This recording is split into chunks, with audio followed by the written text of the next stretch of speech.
El 5 de septiembre de 1936, Robert Capa hizo una fotografía en Cerro Muriano, en Córdoba, que se convirtió en uno de los iconos del siglo XX. Supuestamente fotografió la muerte del miliciano Federico Borrell, más conocido como Taíno. 70 años después, algunos siguen dudando sobre la autenticidad de esta foto.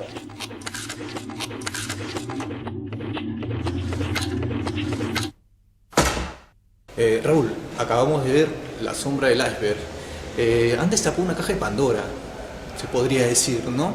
Dejas claro muchas cosas que a mucha gente le molesta, me imagino.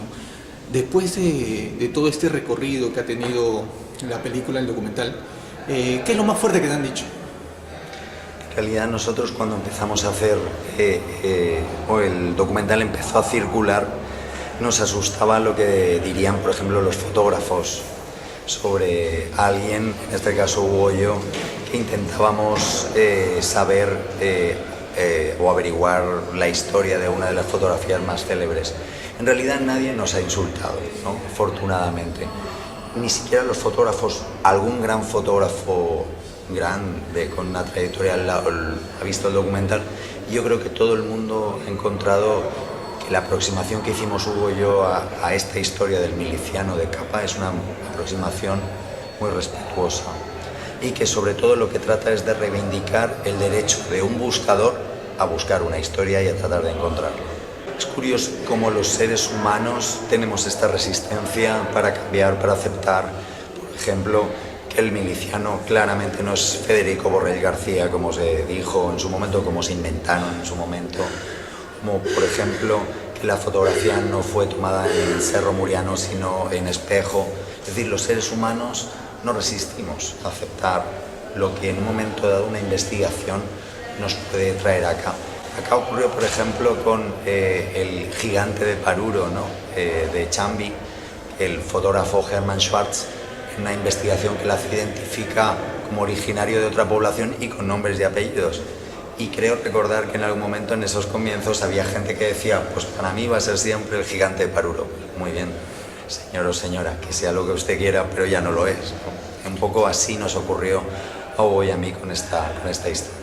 Y el personaje de Richard, un personaje oscuro de alguna manera, porque no pudieron nunca poder conversar como ustedes hubiesen querido.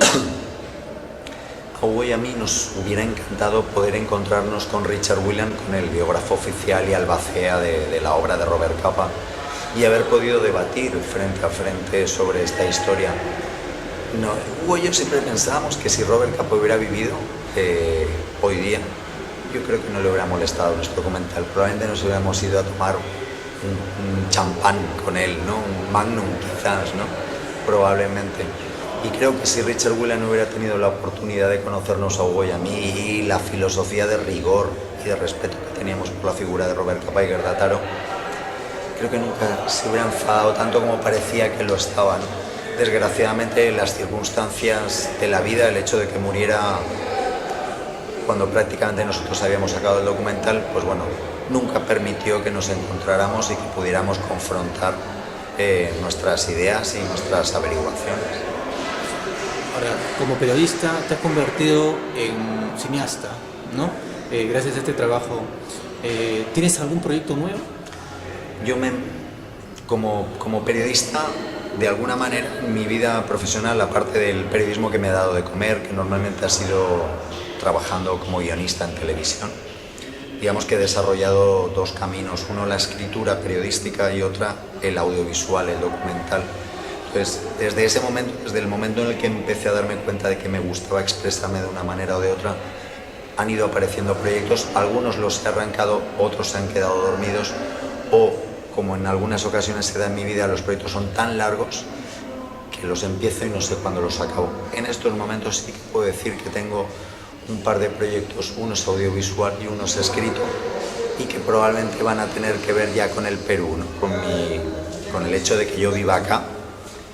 Es decir, que la realidad peruana ya me ha aportado ideas como para poder arrancar, y probablemente en el futuro, espero que no muy lejano, habrá un documental y probablemente habrá un libro de periodismo también a partir de mis vivencias peruanas. Por lo que sé, hace 2 años que estás por acá por Perú. ¿Qué te trajo a quedarte? digamos que la vida me trajo al Perú y las circunstancias tan dramáticas que está viviendo en los últimos, especialmente 2 años, España, han hecho ya quedarme, ¿no? Obviamente existen posibilidades reales de regresar a España, pero en estos momentos no hay grandes posibilidades laborales de regresar a España. Se me va la voz, la fonía.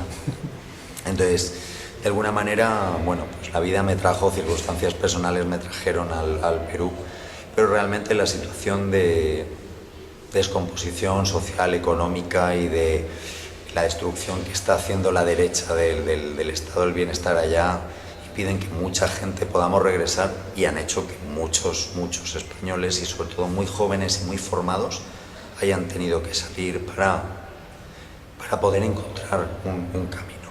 Así ya se va la voz. Para finalizar, el documental me deja con la idea de que el miliciano, la fotografía del miliciano es una gran puesta en escena. ¿Para ti también?